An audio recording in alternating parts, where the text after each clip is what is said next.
Hello dear parents, ఈ పాప 4 years. ఒక 3 డేస్ కింద ఫీవర్ ఉండే. దాని తర్వాత ఇట్లా నీటి బుడగల్లాగా లీజన్ స్టార్ట్ అయినాయి అనమాట. ఫస్ట్ చెస్ట్ మీద, దాని తర్వాత ఫేస్ మీద, దాని తర్వాత బాడీ అంతా స్ప్రెడ్ అయినాయి. ఇవి వాటర్ నిండున్నాయి, కొంచెం తనకి ఇచ్చింగ్ ఉంది. సో మనము ఇది చికెన్ పాక్స్ అని డయాగ్నోస్ చేసినాం అనమాట. Based on fever and water filled lesions. Typical spread అంటే ఫస్ట్ చెస్ట్ దగ్గర స్టార్ట్ అయింది, దాని తర్వాత ఫేస్, దాని తర్వాత బాడీ అంతా స్ప్రెడ్ అయింది. సో దీన్ని మనం చికెన్ పాక్స్ అని డయాగ్నోస్ చేసినాం. యూజువల్గా వ్యాక్సిన్ తీసుకున్న వాళ్ళకి కొంచెం లైట్గా వస్తుంది.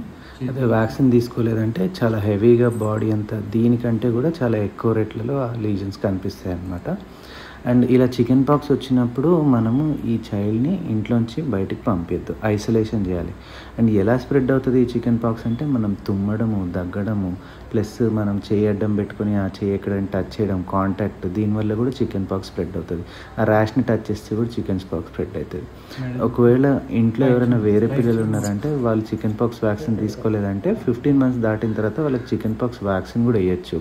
In spite of this child having chicken pox వాళ్ళకు కూడా వ్యాక్సిన్ వేయచ్చు. Thank you.